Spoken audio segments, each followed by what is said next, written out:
गजा में इजराइल की बमबारी जारी है। इजरायली सेना के मुताबिक उसने गजा पर 5 दिनों में करीब 6,000 बम गिराए हैं। इस बमबारी के चलते मानवाधिकार संगठन ह्यूमन राइट्स वॉच ने कहा है कि गजा और लेबनान में अपनी सैनिक कार्रवाइयों में इजराइल व्हाइट फॉस्फोरस का इस्तेमाल कर रहा है। ह्यूमन राइट्स वॉच के मुताबिक ऐसे हथियारों का इस्तेमाल लोगों को गंभीर चोटें पहुंचा सकता है और अंतर्राष्ट्रीय मानवीय कानून का उल्लंघन करता है। न्यूज एजेंसी रॉयटर्स के मुताबिक जब इजरायली सेना से इन आरोपों के बारे में पूछा गया तो उसने कहा कि फिलहाल उसे गजा में व्हाइट फॉस्फोरस वाले हथियारों के इस्तेमाल की जानकारी नहीं है। ह्यूमन राइट्स वॉच ने कहा है कि उन्होंने 10 अक्टूबर को लेबनान और 11 अक्टूबर को गजा में शूट किए गए वीडियो को वेरीफाई किया है, जिनमें गजा सिटी पोर्ट और इजराइल लेबनान सीमा के पास 2 ग्रामीण इलाकों पर तोप खाने से दागे गए सफेद फॉस्फोरस के कई हवाई विस्फोट दिखे थे। ह्यूमन राइट्स वॉच के मध्य पूर्व और उत्तरी अफ्रीका के निदेशक लामा फकीह कहते हैं, जब भी भीड़-भाड़ वाले नागरिक इलाकों में व्हाइट फॉस्फोरस का इस्तेमाल किया जाता है तो इससे गंभीर जलन और आजीवन पीड़ा का खतरा होता है। साल 2013 में इजराइल की सेना ने कहा था कि वो युद्ध के मैदान में स्मोक स्क्रीन बनाने के लिए व्हाइट फॉस्फोरस वाली गोलीबारी का इस्तेमाल बंद करने जा रही है। उस वक्त भी मानवाधिकार समूहों ने गजा संघर्ष के दौरान इजराइल के व्हाइट फॉस्फोरस के इस्तेमाल की निंदा की थी। सवाल है कि आखिर व्हाइट फॉस्फोरस क्या है जिसकी इतनी चर्चा हो रही है। व्हाइट फॉस्फोरस एक रासायनिक पदार्थ है जो ऑक्सीजन के संपर्क में आने पर जल उठता है। इसका इस्तेमाल तोपखाने के गोलों, बम और रॉकेट में किया जाता है। एक बार जब व्हाइट फॉस्फोरस ऑक्सीजन के संपर्क में आता है तो रासायनिक प्रतिक्रिया से 815 डिग्री सेल्सियस तक की तेज गर्मी पैदा होती है।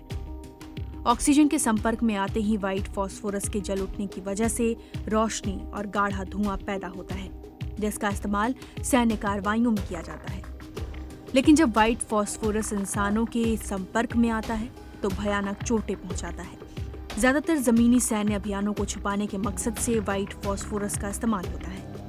व्हाइट फॉस्फोरस के इस्तेमाल से सेनाएं एक स्मोक स्क्रीन बनाकर अपनी गतिविधियों को छुपाने की कोशिश करती हैं। व्हाइट फॉस्फोरस इंफ्रारेड ऑप्टिक्स और हथियार ट्रैकिंग सिस्टम में भी हस्तक्षेप करता है और सैन्य बलों को एंटी टैंक मिसाइलों जैसे निर्देशित हथियारों से बचाता है। गजा जैसे घनी आबादी वाले इलाकों में हवा में व्हाइट फॉस्फोरस का धमाका वहां रहने वाले लोगों के लिए जोखिम बढ़ाता है।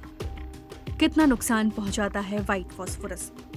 व्हाइट फॉस्फोरस के संपर्क में आने पर इंसानों को गंभीर जलन महसूस होती है, ऐसी जलन जो अक्सर हड्डियों तक पहुंच सकती है।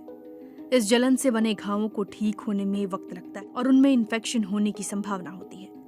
अगर मानव शरीर के सिर्फ 10% हिस्से पर व्हाइट फॉस्फोरस के जलने की वजह से घाव हो जाएं तो ये जानलेवा होता है। इसके संपर्क में आने पर इंसानों में सांस लेने में दिक्कत हो सकती है और शरीर के कई ऑर्गन काम करना बंद कर सकते हैं। व्हाइट फॉस्फोरस की वजह से मिले प्रारंभिक घावों के बाद जो लोग बच जाते हैं वो अपनी बाकी जिंदगी में दर्द सहते हैं। उनकी गतिशीलता पर असर पड़ता है और उनके शरीर पर पड़े घावों के निशान उनकी मनोवैज्ञानिक स्थिति पर बुरा असर डालते हैं। सशस्त्र संघर्षों में व्हाइट फॉस्फोरस का इस्तेमाल कई अंतर्राष्ट्रीय कानूनी ढांचों के अधीन है। पारंपरिक हथियारों पर कन्वेंशन CCW के प्रोटोकॉल 3 के तहत नागरिक आबादी या नागरिक इलाकों में आग लगाने वाले हथियार के रूप में व्हाइट फॉस्फोरस का इस्तेमाल करने पर प्रतिबंध है। प्रोटोकॉल के तहत इसका इस्तेमाल सिर्फ अंतर्राष्ट्रीय मानवीय कानून के सिद्धांतों के अनुरूप सिग्नलिंग, स्क्रीनिंग और मार्किंग के लिए किया जाना चाहिए।